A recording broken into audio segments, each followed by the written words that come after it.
akan diberikan kepada seluruh aparatur negara, di pos dan di daerah termasuk PNS, pegawai pemerintah dengan perjanjian kerja, prajurit TNI dan Polri, para hakim, serta para pensiunan.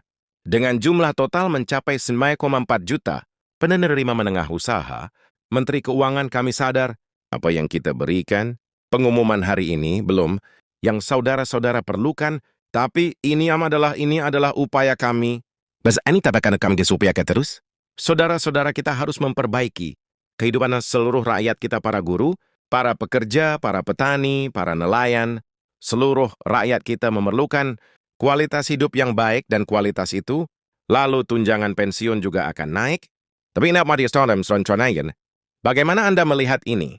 Karena kalau saya lihat dari beberapa data, sejumlah fraksi DPR hal ini justru akan menyebabkan inflasi dan menyebabkan APBN lebih banyak lagi terbuang. Bagaimana Anda melihatnya?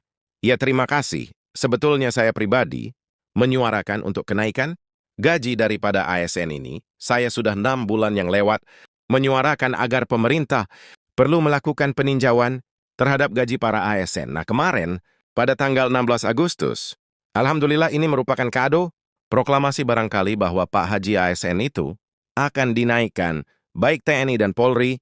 Kemudian juga dikatakan, yang pensiunan baru 2 kali, menaikkan gaji untuk ASN. Coba telaah ketika Pak SBY menjadi presiden, ada sekitar, kalau tidak salah 6 kali kenaikan yang dilakukan, dan kenaikan itu sangat signifikan. Hampir tiap tahun ada kekosongan, hampir tiap tahun melakukan, kalau saya tidak salah 6 kali, dan kenaikan itu adalah 2 digit, sedangkan Pak Jokowi hanya 2 kali melakukan kenaikan gaji terhadap ASN. Ini pertama adalah tadi dikatakan 2015, dan sekarang adalah 2023, dan kenaikannya pun juga tidak signifikan, hanya 1 digit. Nah, ini tentu saya dari fraksi Partai Amanat Nasional memberikan apresiasi kepada pemerintah, yang kayak kasuarkan selama ini. Dan ini adalah merupakan jeritan daripada para ASN TNI dan Polri. Jangan lihat TNI Polri di Jakarta. Coba lihat di Papua, coba lihat di Sumatera, dan lain sebagainya. Jadi kita ini melihat kacamata Indonesia, itu jangan Jakarta. Oleh karena itu, apa yang disampaikan oleh pemerintah dalam hal ini, saya meyakini bahwa insya Allah nanti kita akan melakukan pembahasan anggaran.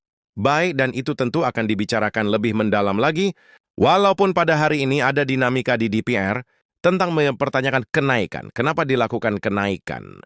Pertama adalah terjadinya inflasi. Dari sekian tahun, berapa akumulasi kenaikan itu dibandingkan dengan kenaikan yang ditetapkan oleh pemerintah 8%, kemudian daya beli masyarakat, terutama para ASN TNI dan Polri itu inflasinya. Itu di samping inflasi adalah kenaikan harga barang, daya beli ASN ini tentu bertergerus atau berkurang. Dialah menurut hemat saya, kenapa saya menyuarakan dan disambut oleh Bapak Presiden pada nota penjelasannya di dalam ATBN ini, ya tak sampai, apa daya tak sampai. Kali ini dibalik janji 25 hasilnya lebih dari yang dijanjikan, berarti sudah ada tanda-tanda perubahan, tanda-tanda transformasi, terutama transformasi mental pikiran dari para pejabat, para pemimpin. Terima kasih. Menteri Marwar Sirait memang ya, karena itu kita kasih target yang sangat tinggi, 3.000 rumah ya kan. Tinggi target itu memang harus kita kejar, harus kita capai ya. Saya ingat kata-kata proklamator kita Bung Karno, gantungkanlah cita-citamu setinggi langit, kalau kau tidak sampai, paling sedikit kau akan jatuh di antara bintang-bintang. 3.000 solah, sesuatu yang sangat sulit dikejar memang. Asalnya dari office boy operator, bisa dipasang nggak slide yang dia masih office boy gitu loh, yang dia tidur di lantai gitu loh, bisa dipasang gitu, menarik gitu. Kalau seorang office boy dalam berapa tahun, 9 tahun, 8 tahun, kalau dalam 8 tahun dia bisa menghasilkan itu sebelum, jadi ada before and after. Ini sebelum, ayo sebelum. Ya udah cukup, tutup itu foto itu. Beliau sekarang bisa menghasilkan keuntungan berapa, 120 miliar, nggak pakai nyolong, nggak pakai korupsi. Ini adalah putra-putra Indonesia yang harus kita banggakan. Ini masa depan kita. Sewerindang segala federena next punya koneksi. Orang tuanya bukan apa-apa, tapi bisa sekarang menghasilkan 120 miliar setahun. Saudara-saudara, hai para koruptor, aku ngomong ke situ ya koruptornya. Kalau ke sini kalian terus, hai koruptor, hati-hati kau mencuri 5M masuk penjara. Luar biasa kau kerja keras, kerja kreatif, kerja dengan tulus ikhlas. Luar biasa, saya jenderal, Saya hormat sama kau ini warga negara yang kita banggakan, saya percaya. Di mana-mana ada angga-angga. Yang lain, wawan-wawan yang lain, ya kamu boleh bangga karena kau kerja keras dan kau berhasil dalam 8 tahun. Luar biasa, terima kasih.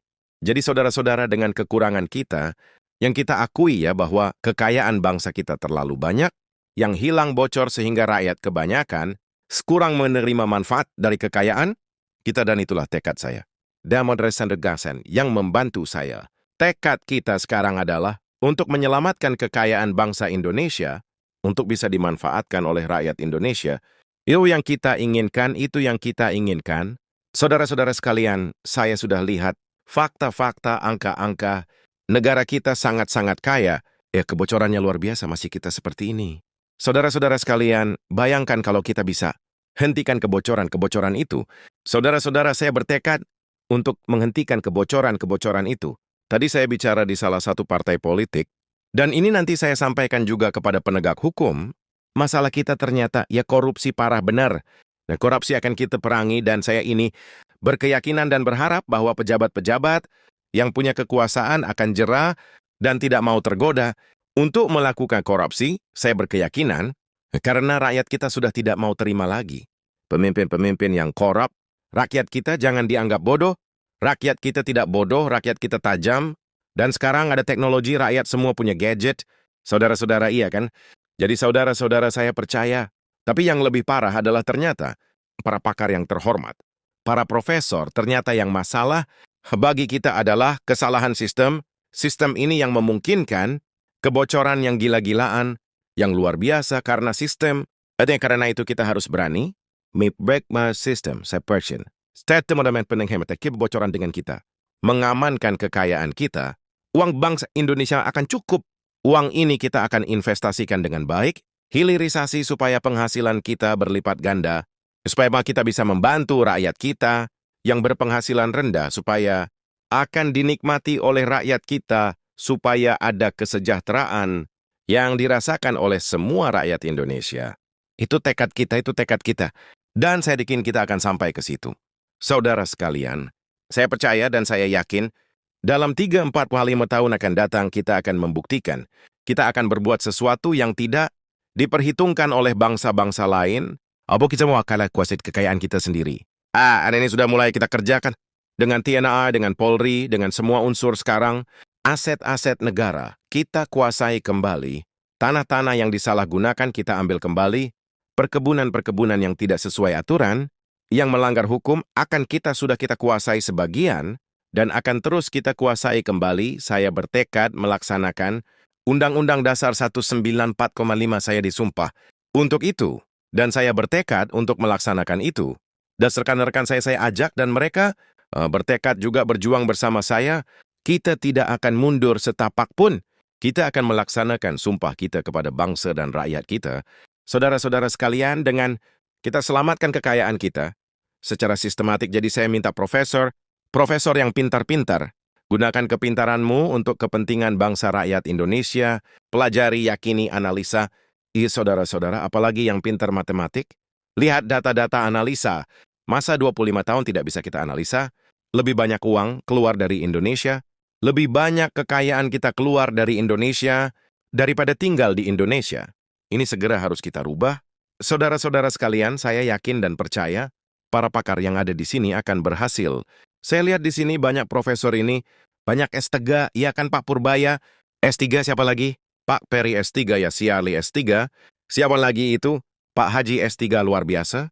Pak Tito SC, Kapolri SC. Luar biasa itu semua. Begitu banyak S3 kalau tidak bisa memperbaiki sistem, kelewatan ya ini adalah salah sistem. Kenapa mungkin bangsa Indonesia